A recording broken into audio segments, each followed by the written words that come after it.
নেতা কি আছে? কোন সে নেতা? মার্কা কি আছে? কোন সে মার্কা? আরো জোরে রিকশা, জোরসে বলো, ডাইলে বলো। মোড়লগঞ্জে, ফকিরহাটে, রামপালে, মংলাতে, বাগেরহাটে, চিতলমারিতে, কচুয়াতে। ধন্যবাদ সকলকে। এখনই আপনাদের সম্মুখে এ পর্যায়ে গুরুত্বপূর্ণ বক্তব্য পেশ করবেন সেই দুপুর থেকে আমরা যার অপেক্ষায় অপেক্ষমান ছিলাম, আলেমকুল শিরোমণি জাতির আধ্যাত্মিক রাহবার শাইখুল হাদিস ইবনে শাইখুল হাদিস আল্লামা মামুনুল হক। বক্তব্য পেশ করবেন আল্লামা মামুনুল হক, মহাসচিব, বাংলাদেশ খেলাফত মজলিস। আল্লাহু আকবার, নারায়ে তাকবীর, আল্লাহু আকবার, নারায়ে তাকবীর। আল্লাহু হক আসছে, আসমান কাঁপছে, নারায়ে তাকবীর।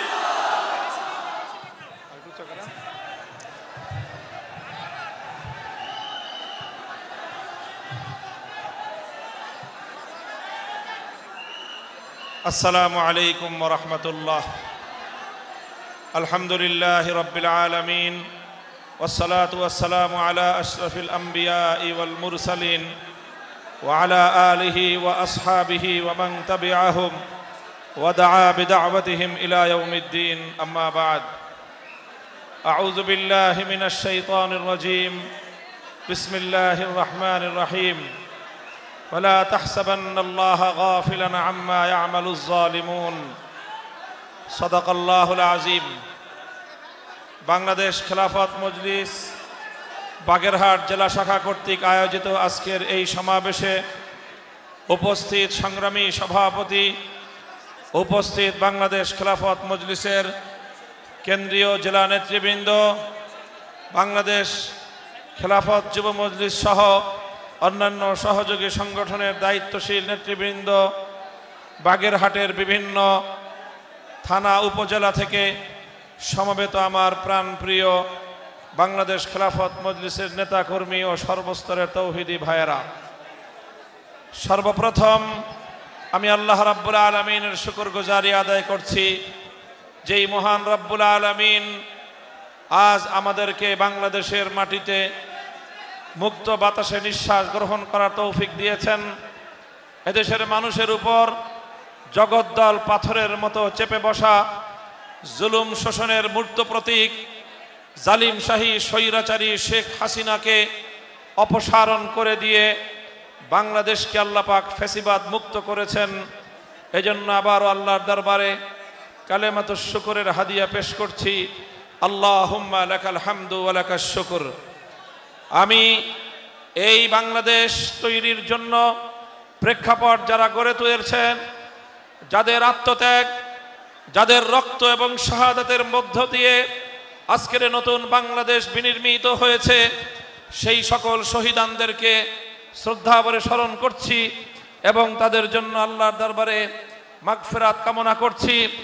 2009 সালের বিডিআর বিদ্রোহের নামে নিহত 57 জন দেশপ্রেমিক সেনা কর্মকর্তা, 2013 সালের শাপলা চত্বরের গভীর রাত্রিতে আল্লাহর নবীর প্রেমিক হেফাজতে ইসলাম বাংলাদেশের বহু শত নেতা কর্মীকে হত্যা করা হয়েছে। তাদেরকে 2013 সালে আল্লামা সাঈদী রাহিমাহুল্লাহর বিরুদ্ধে ঘোষিত মিথ্যা মামলার রায়কে কেন্দ্র করে প্রতিবাদে নেমে পড়া কোরআন প্রেমিক শত তৌহিদি জনতাকে, যাদেরকে শাহাদাত বরণ, যাদেরকে শহীদ করা হয়েছে, স্মরণ করছি।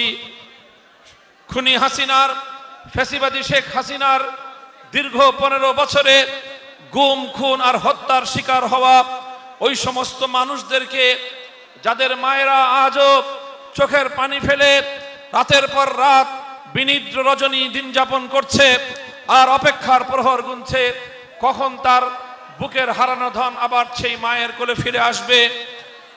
আমি স্মরণ করছি 2021 সালে বাংলাদেশের স্বাধীনতার সুবর্ণ জয়ন্তীকালে ভারতের গুজরাটের কসাই, মুসলমানদের রক্তে রঞ্জিত যার হাত, সেই খুনি নরেন্দ্র মোদীকে বাংলাদেশে আনার প্রতিবাদে হেফাজতে ইসলামের নেতৃত্বে গড়ে ওঠা দেশপ্রেমিক আন্দোলনে গুলি করে যাদেরকে হত্যা করেছিল স্বৈরাচারী শেখ হাসিনা সরকার, স্মরণ করছি 2024 সালের জুলাই এবং আগস্ট বিপ্লবে সহস্রাধিক ছাত্র জনতা সহ 3 বছরের শিশু সন্তান সহ যেই আবাল বৃদ্ধ বনিতা যাদেরকে পাখির মতো গুলি করে করে বাংলাদেশের বিস্তীর্ণ জনপদকে একটি বদ্ধভূমিতে পরিণত করেছিল, সেই সকল শহীদানদের এবং তাদের আপনজনদেরকে শ্রদ্ধা করে স্মরণ করে তাদের জন্য আল্লাহর কাছ থেকে উত্তম বিনিময়ের দোয়া করে আমি আপনাদের সকলকে বলতে চাই,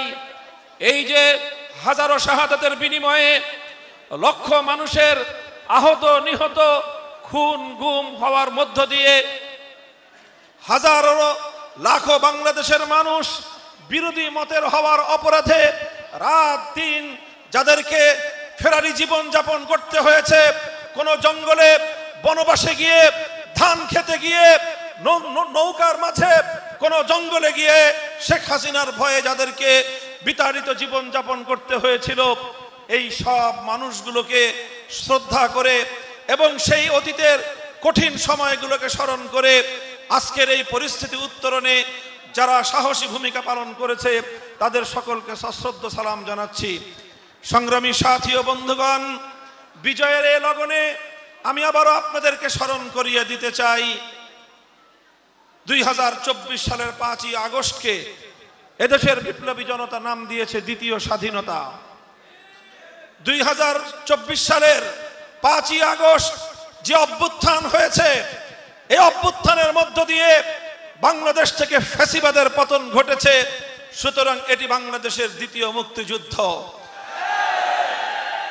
দ্বিতীয় মুক্তিযুদ্ধের প্রাক্কালে দ্বিতীয় মুক্তিযুদ্ধের সূচনা লগনে আমি আপনাদেরকে স্মরণ করিয়ে দিতে চাই, স্বাধীনতা অর্জন করা যতটা কঠিন, স্বাধীনতা রক্ষা করা তার চেয়ে অনেক বেশি কঠিন। তাই আমাদেরকে অতীতের সেই দুঃখজনক স্মৃতি রোমন্থন করতে হয়, আর মনে রাখতে হবে রাসূল আকরাম সাল্লাল্লাহু আলাইহি ওয়াসাল্লামের সেই বাণী, লা ইউলদাগুল মুমিনু ফি জুহরিন ওয়াহিদিন মাররাতাইন, মুমিনকে এক গর্তের সাপ যেন দ্বিতীয়বার দংশন করতে না পারে। 1971 সালে আমরা যেই স্বাধীনতা অর্জন করেছিলাম, যেই স্বাধীনতার সূচনা হয়েছিল ইনশাআল্লাহর মাধ্যমে, যেই স্বাধীনতার কমিটমেন্ট ছিল বিজয় অর্জন করতে পারলে এই জমিনে কোরআন সুন্নাহ বিরোধী কোনো আইন তৈরি করা হবে না, এই অঙ্গীকারের মধ্য দিয়ে যেই সংগ্রাম হয়েছিল, সেই সংগ্রামে যখন মুক্তিযুদ্ধের মাধ্যমে দেশটা স্বাধীন হলো, 1971-এর 16ই ডিসেম্বরের বিজয় দিবস উদযাপনের পর কয়েক মাসের মধ্যেই বাঙালির রক্তের বিনিময়ে অর্জিত সেই স্বাধীনতাকে ছিনতাই করা হয়েছে। সেই স্বাধীনতাকে বন্ধুরূপী একটি শত্রু রাষ্ট্র তাদের এজেন্ডা, তাদের দেশের সংবিধানকে একটি প্রেসক্রিপশনের মাধ্যমে 72-এর সংবিধান হিসেবে বাংলাদেশের মানুষের উপর চাপিয়ে দেওয়ার ষড়যন্ত্র হয়েছে। 72-এর সংবিধান, 72-এর চেতনার নাম দিয়ে বাংলাদেশে 71-এর মুক্তিযুদ্ধের চেতনাকে ছিনতাই করা হয়েছে। স্পষ্ট ভাষায় বলতে চাই, সেই অপশক্তি, দেশ বিরোধী সেই শক্তি, প্রকৃত স্বাধীনতা বিরোধী সেই শক্তি আবারও বাংলাদেশে 2024-এর এই ঐতিহাসিক বিজয়কে ছিনতাই করতে পারে। কাজে আমাদেরকে সোচ্চার থাকতে হবে, সজাগ থাকতে হবে এই বিপ্লবকে মহিমান্বিত করার জন্য। যারা এই বিপ্লবের অর্জনকে ছিনতাই করার চেষ্টা করবে তাদের বিরুদ্ধে গোটা বাংলাদেশে প্রতিরোধ করে তুলতে হবে। নারায়ে তাকবীর, নারায়ে তাকবীর, হয়তো খিলাফত, হয়তো খিলাফত। সংগ্রামী সাথী ও বন্ধুগণ, আমি আপনাদেরকে স্মরণ করিয়ে দিতে চাই আমাদের অতীত ইতিহাস। আমার এই সোনার বাংলাদেশ, এই 55,000 বর্গ মাইলের এই মানচিত্র এবং এই লাল সবুজের পতাকা এই বাংলাদেশের এই জাতিসত্তা এটি এতটা সহজেই খুব অল্প দিনের সংগ্রামে অর্জিত হয়নি। আমাদের এই মানচিত্র, এই জাতি এবং এই জাতিসত্তার ঐতিহ্যকে অর্জন করতে গিয়ে তিনটি আধিপত্যবাদ বিরোধী শক্তির বিরুদ্ধে আমাদেরকে সংগ্রাম করতে হয়েছে। আমাদের প্রথম সংগ্রাম ছিল ব্রিটিশ বেনিয়াদের বিরুদ্ধে। তাদের বিরুদ্ধে সংগ্রাম করেছিলেন হাজী শরীয়তুল্লাহ, তাদের বিরুদ্ধে সংগ্রাম করেছিলেন তিতুমির, তাদের বিরুদ্ধে সংগ্রাম করেছিলেন ফকির মজনু শাহ। এদেশের আপামর আলেম সমাজের নেতৃত্বেই ব্রিটিশ বেনিয়াদের বিরুদ্ধে ঐতিহাসিক স্বাধীনতার সংগ্রাম পরিচালিত হয়েছিল। এরপর ব্রিটিশদের হাত থেকে মুক্তির সময়ে আমাদেরকে আরেকটি আধিপত্যবাদী শক্তি দাবায় রাখবার চেষ্টা করেছিল। যখনই এই অবিভক্ত বঙ্গের পূর্ববঙ্গের মুসলমানরা যখন মাথা তুলে দাঁড়াবার চেষ্টা করেছে, পশ্চিমবঙ্গের সাম্প্রদায়িক অপশক্তি রবীন্দ্রনাথ ঠাকুরদের নেতৃত্বে আমাদেরকে দাবায় রাখবার চেষ্টা করেছিল। আমরা তাদের বিরুদ্ধে সংগ্রাম করেছি। আমরা আমাদের এই পূর্ববঙ্গের মহান নেতা নবাব স্যার সলিমুল্লাহদের নেতৃত্বে এদেশের মানুষ যখন সামনে এগিয়ে যাওয়ার চেষ্টা করেছে, সহিংস আন্দোলনের নামে রবীন্দ্রনাথ ঠাকুররা তখন সাম্প্রদায়িকতার বীজ বাষ্প ছড়িয়েছিল। 1947 সালে সুযোগ পেয়ে এই পূর্ববঙ্গের মুসলমানেরা তারা পশ্চিমবঙ্গকে বৃদ্ধাঙ্গুলি প্রদর্শন করে এই বাংলাদেশের মুসলিম জাতিসত্তার ভিত রচনা করেছিল। আমরা কলকাতার দাদাবাবুদের আধিপত্য থেকে মুক্তি লাভ করেছিলাম সংগ্রামের মধ্য দিয়ে। এরপরে আসলো 1947 সাল থেকে 1971 সাল পর্যন্ত আমরা পশ্চিম পাকিস্তানি খান পাঠানদেরকে বলেছিলাম, আমরা তোমাদের ভাই, তোমরা আমাদের ভাই। পশ্চিম পাকিস্তানি খান পাঠানরা আমাদেরকে বলল, না, তোমরা আমাদের দাস, আমরা তোমাদের প্রভু। আমরা তাদেরকে বললাম, আমাদের প্রভু একজন থাকেন আরশের উপর, জমিনে আমাদের বন্ধু থাকতে পারে, এই জমিনে আমাদের কোনো প্রভু নাই। প্রভু সেজে বসা সেই স্বৈরাচারী জালেমের বিরুদ্ধে মুক্তির সংগ্রাম করলাম, লড়াই করলাম, রক্ত দিলাম, শাহাদাতের রক্তের মধ্য দিয়ে স্বাধীন বাংলাদেশ অর্জন করা হয়েছে। সংগ্রামী সাথী ও বন্ধুগণ, আজও আমাদের স্পষ্ট ভাষা, আমাদের পরিষ্কার পয়গাম, এই পৃথিবীর মাটিতে আমাদের কোনো প্রভু নাই। এই পৃথিবীতে কোন অপশক্তি যদি আমার দেশের উপর, আমার জাতির উপর প্রভুত্ব করতে আসে, তার চোখ আমরা উপড়ে ফেলবো ইনশাআল্লাহ।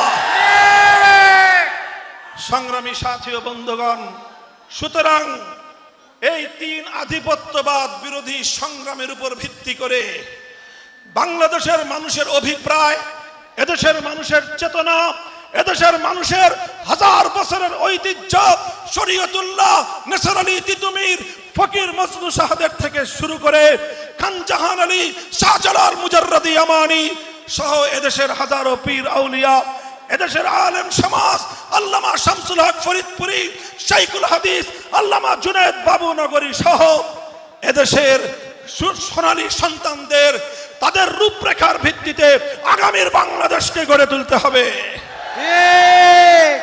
আমরা বলতে চাই, শেখ হাসিনা 50 বছরের রাজনীতি করেছে।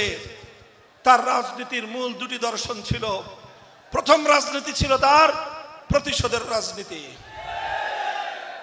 1975 সালে শেখ হাসিনার পরিবারকে, তার বাবাকে যখন তার 3.5 বছরের বাকশাল গঠনের পরিণামে অভ্যুত্থানের মুখে পড়তে হয়েছে এবং তাদেরকে নিহত হতে হয়েছে, আমরা 15ই আগস্টের ঘটনার বিশ্লেষণে যাচ্ছি না, তবে এটা স্পষ্ট 15ই আগস্ট অনেক নিরপরাধ নারী শিশু যেমন হত্যাকাণ্ডের শিকার হয়েছে, 15ই আগস্টের আগে 1971-এর 16ই ডিসেম্বর থেকে 75-এর 15ই আগস্ট পর্যন্ত অন্তত কমপক্ষে 30,000 মায়ের কোল খালি করেছিল শেখ মুজিবুর রহমান।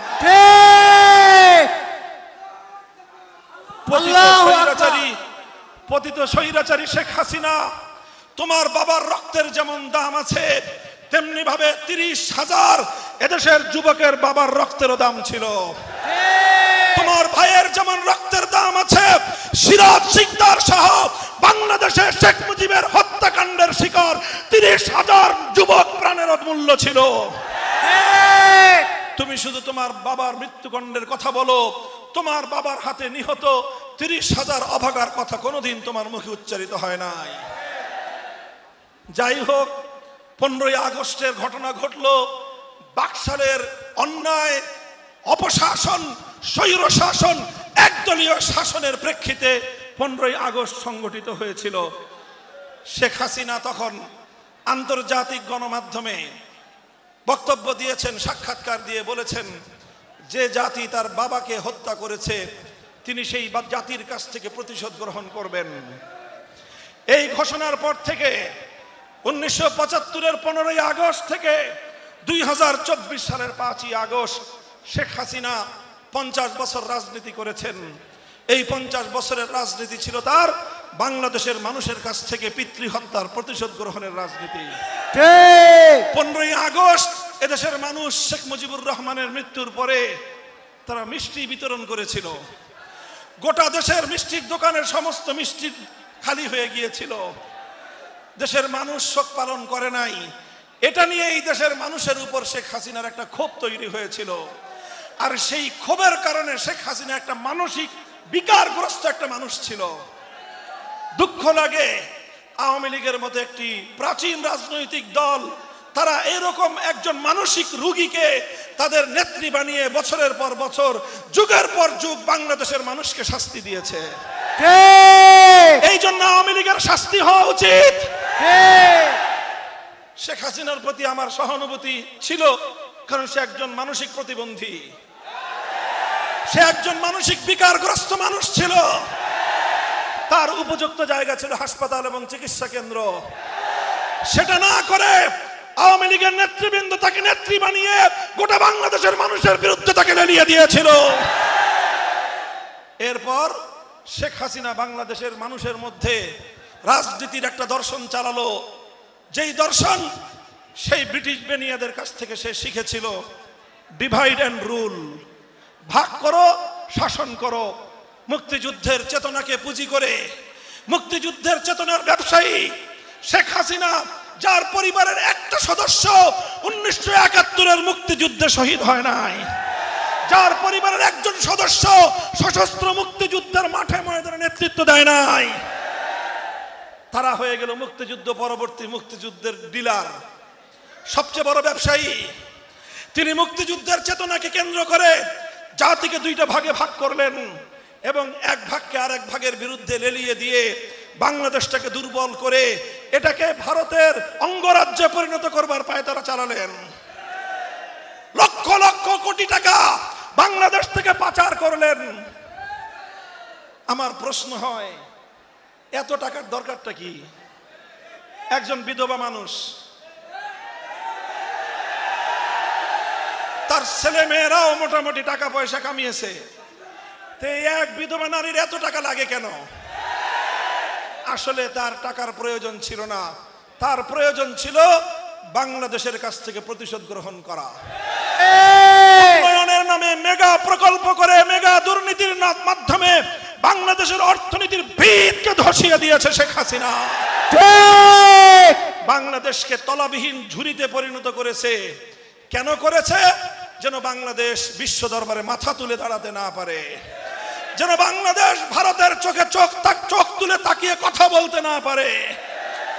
এভাবে শেখ হাসিনা বাংলাদেশকে ভাগ করে, বিভক্ত করে, বাংলাদেশে প্রতিশোধের রাজনীতি করে বাংলাদেশের মানুষকে, বাংলাদেশের অর্থনীতিকে, বাংলাদেশের শিক্ষা ব্যবস্থাকে, বাংলাদেশের রাজনীতিকে করতলগত করবার পায়ে তারা চালিয়েছে। এরপরে আসলো 2024 সালের জুলাই এবং আগস্ট মাসের সেই শুভ সময়। এদেশের ছাত্র জনতা জেগে উঠলো, শেখ হাসিনার বিরুদ্ধে তারা লড়াই করলো। এ লড়াই লড়াই ছিল মুক্তির লড়াই, এ লড়াই ছিল স্বাধীনতার লড়াই, এ লড়াই ছিল ফ্যাসিবাদ বিরোধী লড়াই, এ লড়াই ছিল স্বৈরতন্ত্রের বিরুদ্ধে লড়াই, এই লড়াই ছিল নমরুদের বিরুদ্ধে লড়াই, এই লড়াই ছিল ফেরাউনের বিরুদ্ধে লড়াই, এই লড়াই ছিল বৈষম্যবাদের বিরুদ্ধে লড়াই। নারায়ে তাকবীর, নারায়ে তাকবীর, আল্লাহু আকবার, নারায়ে তাকবীর। মামুনুল হক এগিয়ে চলো, মামুনুল হক এগিয়ে চলো, হয় তো খিলাফত। সংগ্রামী সাথী ও বন্ধুগণ, এই যে শেখ হাসিনার মতো এমন একটা ফ্যাসিবাদী শক্তি, আর যেই শক্তিটাকে 15 বছর যাবত বাংলাদেশের সমস্ত মানুষের মতামতকে উপেক্ষা করে, বাংলাদেশের মানুষের সেন্টিমেন্টকে সম্পূর্ণ উপেক্ষা করে, বাংলাদেশের মানুষের ভোটের অধিকার ছিনতাই করে এমন একটা মানসিক বৈকল্যের শিকার একটা সাইকোপ্যাথিস্টকে বাংলাদেশের ক্ষমতার মসনদে জোর করে বসিয়ে রেখেছিল বাংলাদেশের সীমান্তের অপর প্রান্তের একটি শক্তি।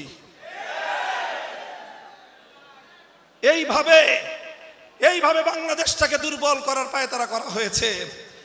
এই আগস্ট বিপ্লব এত বড় শক্তির বিরুদ্ধে কিভাবে সাফল্য অর্জন করেছে, কিভাবে সফলতা অর্জন করেছে, ছোট্ট কথা বলে আমি আমার আলোচনা শেষ করব। লক্ষ্য করে বুঝুন, বাংলাদেশের আগস্ট বিপ্লবের মূল চালিকা শক্তিটা ছিল, মূল অনুপ্রেরণা ছিল অভূতপূর্ব একটি ঐক্য তৈরি হয়েছিল। এদেশের ছাত্র জনতারা আমাদেরকে চোখে আঙুল দিয়ে দেখিয়ে দিয়েছে কিভাবে ঐক্যবদ্ধ সংগ্রাম গড়ে তুলতে হয়।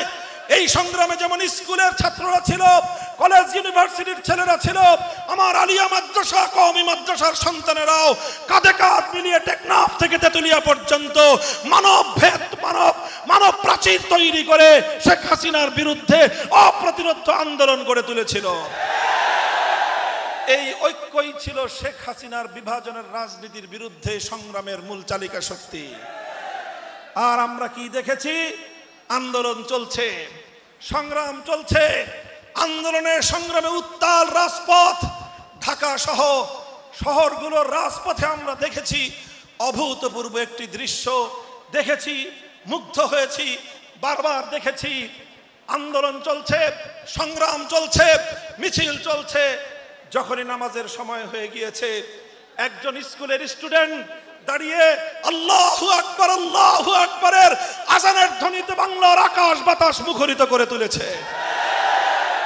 আর একজন কলেজের স্টুডেন্ট ইমাম হয়ে ঢাকার রাজপথের উত্তপ্ত পিচ ঢালা পথকে জায়নামাজ বানিয়ে আল্লাহর দরবারে সেজদায় লুটিয়ে পড়েছে। অতঃপর নামাজের পরে তারা হাত তুলে আল্লাহর দরবারে স্বৈরাচারীর বিরুদ্ধে ফরিয়াদ জানিয়েছে আর আল্লাহর সাহায্য কামনা করেছে। এই সকল নিরপরাধ ছাত্রদের এমন ফরিয়াদের ডাক খোদার আরশকে কাঁপিয়ে তুলেছে। আল্লাহর পক্ষ থেকে সাহায্য আসলো। এদেশের মানুষ কোনোদিনও কল্পনা করতে পারে নাই আওয়ামী লীগ এবং তার আন্তর্জাতিক লেসপেন্সাররা শেখ হাসিনাকে উপাধি দিয়েছিল আয়রন লেডি। 3 মিনিটের মধ্যে আয়রন বাংলাদেশের ছাত্র জনতার আন্দোলনের উত্তাপে গলে পুড়ে শেষ। 1 ইঞ্চি মাটি ব্যবহার করার দুঃসাহস হয় নাই, আকাশে উড়াল দিয়ে নরেন্দ্র মোদীর কোলে গিয়ে ঝাঁপ দিয়ে পড়ছেন। আমি বলতে চাই, আগস্ট বিপ্লবের এই যে মূল প্রেরণা, এই যে মূল চেতনা, এটাকে যেন কেউ ছিনতাই করতে না পারে। আগামী দিনে ছাত্র জনতার সেটাই হবে মূল দায়িত্ব।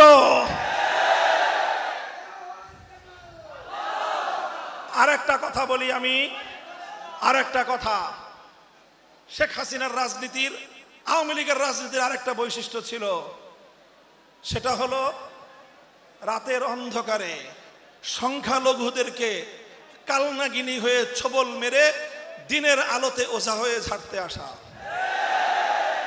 প্রতিটি সংখ্যালঘু নির্যাতনের ঘটনার পেছনে আওয়ামী লীগার, যুবলীগার, ছাত্রলীগার, হেলমেট লীগার আর হাতুড়ি লীগারদের সম্পৃক্ততা ছিল। আজকে বাংলাদেশে আওয়ামী লীগ নাই।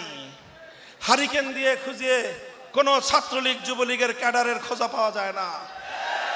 এই কারণেই 5ই আগস্ট থেকে বাংলাদেশে কোনো সংখ্যালঘুর উপর কোনো নির্যাতন নাই। দুর্গাপূজা করবেন আপনারা, নির্বিঘ্নে করুন হিন্দু ধর্মাবলম্বী ভাইয়েরা। আমরা আলেম সমাজকে দায়িত্ব দিতে চাই, হেফাজতে ইসলামের নেতা কর্মীদেরকে দায়িত্ব দিতে চাই, খেলাফত মজলিসের নেতা কর্মীরা আপনারা সাম্প্রদায়িক সম্প্রীতি বাস্তবায়ন রক্ষা করবার জন্য আপনারা বাংলাদেশের মধ্যে পাহারাদারির ভূমিকা পালন করবেন। এদেশে ধর্ম বর্ণ নির্বিশেষে সকলের জন্য নিরাপদের আবাসন গড়ে তুলতে চাই। ছাত্র জনতাকে বলবো, খবরদার, আগস্ট বিপ্লবের মূল চেতনা থেকে কেউ যেন তোমাদেরকে কেউ যেন বিচ্যুত করতে না পারে, সে ব্যাপারে তোমরা সোচ্চার থাকবে। আগস্ট বিপ্লবের চেতনা ছিল সব ধর্মাবলম্বীরা যার যার ধর্মীয় অধিকার পাবে, কিন্তু 1000 বছরের বাংলাদেশের এই জনপদের মুসলিম জাতিসত্তার পরিচয় নিয়ে কাউকে ছিনিমিনি খেলতে দেওয়া হবে না। মূর্তি বানাবেন, হিন্দু ভাইরা যদি মূর্তি বানান, আপনাদের মন্দিরে যত ইচ্ছা মূর্তি বানান, ভাঙ্গা তো দূরের কথা, নিরাপত্তাহীনতা দেখা দিলে আমরা পাহারা দেব। হিন্দু ধর্মাবলম্বীদের কোন মন্দিরের কোন মূর্তিকে যেন কেউ স্পর্শ করতে না পারে। কেউ যদি হিন্দু ধর্মাবলম্বীদের বৈধভাবে নির্মিত কোন মন্দিরের কোন একটি মূর্তির গায়ে হাত তুলে সে হাত আমরা ভেঙে গুড়িয়ে দেব। কিন্তু খান জাহান আলীর বাংলায় জাতীয় স্থাপনায় জনগণের ট্যাক্সের টাকা দিয়ে কেউ বাবার মূর্তি বানাবেন, কেউ স্বামীর মূর্তি বানাবেন, কেউ ছেলের মূর্তি বানাবেন, কেউ প্রেমিকের মূর্তি বানাবেন, তাওহীদ জনতার বাংলাদেশ বরদাস্ত করবে না। সংগ্রামী সাথী ও বন্ধুগণ, এভাবেই আমরা একটি বৈষম্য মুক্ত ইনসাফপূর্ণ বাংলাদেশ গড়ে তুলব, যে বাংলাদেশে নিরাপদে থাকবে মুসলমান, যে বাংলাদেশে নিরাপদে থাকবে হিন্দু ধর্মাবলম্বী, যে বাংলাদেশে নিরাপদে ধর্ম পালন করবে বৌদ্ধরা, যে বাংলাদেশে নিরাপদে ধর্ম পালন করবে খ্রিস্টান সহ সকল ধর্মাবলম্বীরা। এইভাবে যদি আমরা বাংলাদেশ গড়তে চাই, আর যদি ইনসাফপূর্ণ ন্যায় নীতির আলোকে একটি সমাজ গড়তে চাই, চূড়ান্ত পয়গাম হলো মানব রচিত কোন তন্ত্র মন্ত্র দিয়ে পূর্ণাঙ্গ ইনসাফ কায়েম করা সম্ভব নয়। এজন্য চূড়ান্ত সমাধান, একমাত্র সলিউশন খোদার জমিনে খোদার দেওয়া প্রতিনিধিত্ব, খেলাফতের রাজনীতি বাস্তবায়ন করতে হবে। আপনারা বাগেরহাট জেলার মানুষ বিভিন্ন প্রান্তিক অঞ্চল থেকে এসেছেন, প্রতিটি ইউনিয়ন ওয়ার্ডকে বাংলাদেশ খেলাফত মজলিসের দুর্গ হিসেবে গড়ে তুলুন। যুব প্রজন্ম যুব মজলিসের পতাকা তলে শামিল হও, তোমরা এই নতুন বাংলাদেশ গড়বার কারিগর। ছাত্র জনতা আমাদের ছাত্র মজলিসের পতাকা তলে ঐক্যবদ্ধ হও, ইনশাআল্লাহ আমরা একটি সোনার বাংলাদেশ গড়ে তুলব। ফ্যাসিবাদ বিরোধী আওয়ামী দুঃশাসনের নির্যাতনের শিকার সকল দলগুলোকে আমি লক্ষ্য করে বলবো, বিএনপি, জামাতে ইসলামী, ইসলামী আন্দোলন বাংলাদেশ, হেফাজতে ইসলামের সঙ্গে সংশ্লিষ্ট সবগুলো ইসলামী সংগঠন, এলডিপি, এনডিপি, যত রাজনৈতিক দল আছেন, এত দ্রুত নিজেদের মধ্যে মারামারি কাদা ছোড়াছড়ি শুরু করেন না। এখনো আমাদের সংগ্রামকে পূর্ণাঙ্গতা দেওয়ার জন্য আরো অনেক পথ চলতে হবে। এই বাংলাদেশকে একটি সম্প্রীতির বাংলাদেশ গড়ে তুলতে চাই, যেখানে থাকবে না কোনো মারামারি, থাকবে না কোনো কাটাকাটি, রাজনৈতিক মতবিরোধ সৌজন্যতাপূর্ণভাবে সকলে যার যার মত ব্যক্ত করবে। আর সকলের সৌজন্যপূর্ণ মতামত ব্যক্ত করার পর দেশ এবং জাতির জন্য কল্যাণকর সিদ্ধান্ত গৃহীত হবে। এভাবে ইনশাআল্লাহ আগামীর বাংলাদেশ আমরা গড়ে তুলব। প্রস্তুত আছেন তো ইনশাআল্লাহ?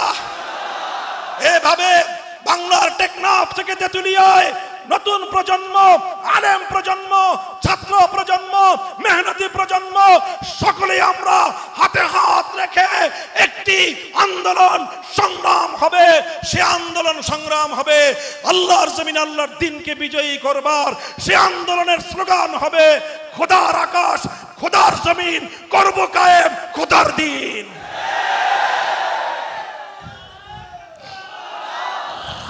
নারায়ে তাকবীর, নারায়ে তাকবীর। মুক্তির রাজপথ ইসলামী খেলাফত, মুক্তির রাজপথ। এই রাজপথে আপনারা আমাদের ইনশাআল্লাহ সহযাত্রী হবেন তো? আল্লাহ পাক রব্বুল আলামিন আমাদের সকলকে কবুল করুন। আপনাদের সকলের প্রতি আবারও শুকরিয়া জ্ঞাপন করে, সকল শহীদদের রুহের মাগফিরাত কামনা করে, আগামীর সংগ্রামে রাজপথের উত্তাল পথে দেখা হবে, সেই কথা হবে স্লোগানে স্লোগানে। সেদিনের সংগ্রামী সালাম জানিয়ে বিদায় নিচ্ছি আপনাদের কাছ থেকে। দোয়া করবেন আমার জন্য, আমাদের সকলের জন্য। ও আখিরু দাওয়ানা আলহামদুলিল্লাহি রাব্বিল আলামিন। বাংলাদেশ জিন্দাবাদ, বাংলাদেশ খেলাফত মজলিস জিন্দাবাদ। নাসরুম মিনাল্লাহি ওয়া ফাতহুন করিব।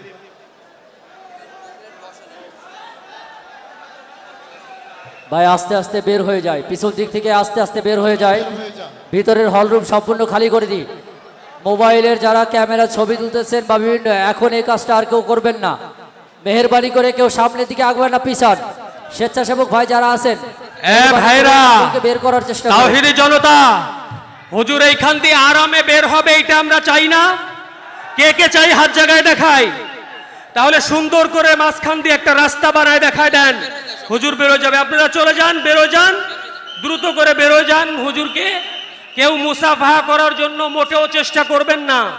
মুসাফা করার থেকে হুজুর কষ্ট পান কিনা এদিকে দৃষ্টি রাখা খুবই জরুরি। ভাই স্টেজের পরে যারা বসে আছেন সামনে, আপনাদের ক্যামেরাগুলো নিয়ে আপনারা সরে যান। মোবাইলে যারা ছবি তুলতেছেন আপনাদের কারণে ভিড় হচ্ছে। স্বেচ্ছাসেবক ভাইরা ওনাদেরকে একটু সরাই দেন। একটা মোবাইল আর মানি ব্যাগ হারাই গেছে, পেয়ে থাকলে স্টেজে জমা দিবেন। ভাই স্টেজের সাথে লাগোয়া যারা আছেন একটা এলান শুনি, আপনারা সরে যান। সাংবাদিক ভাইদের মোবাইল এবং মানিব্যাগ হারানো গেছে। যদি কোনো হৃদয়বান ব্যক্তি পেয়ে থাকেন তাহলে প্রেস ক্লাবে জমা দেবেন, তাহলে প্রেস ক্লাবে জমা দেবেন।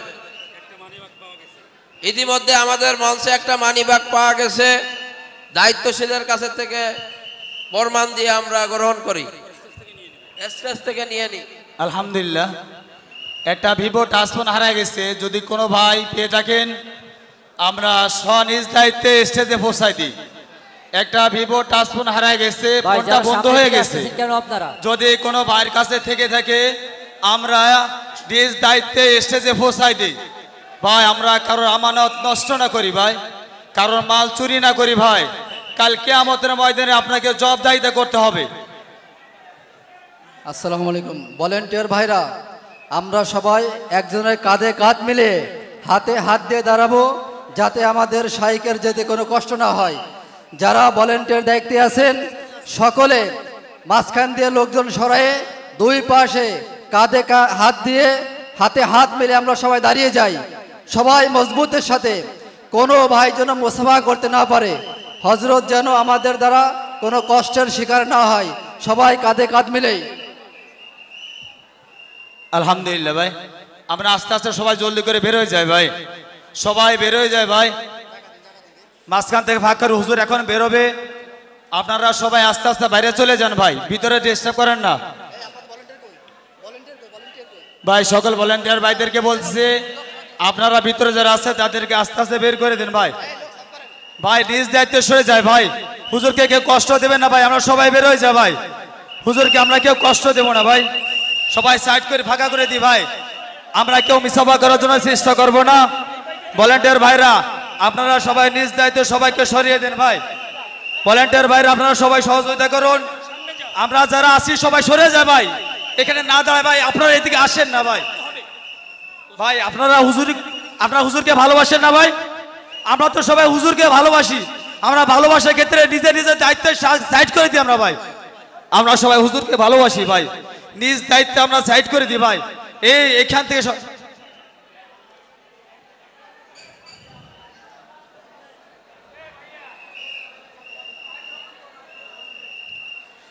যদি আমরা কোনো ভাই যদি কোনো হারানো জিনিস কারো মাল পেয়ে থাকি আমরা সবাই স্টেজে জমা দিয়ে যাই, নিজ দায়িত্বে জমা দিয়ে যায় ভাই। আমরা যদি কেউ কোনো জিনিস পেয়ে থাকি, অনেকের মানি ব্যাগ, মোবাইল ফোন বা অন্য কোনো জিনিস কেউ যদি পেয়ে থাকি ভাই, নিজ দায়িত্বে পৌঁছায় দিয়ে যায় স্টেজে।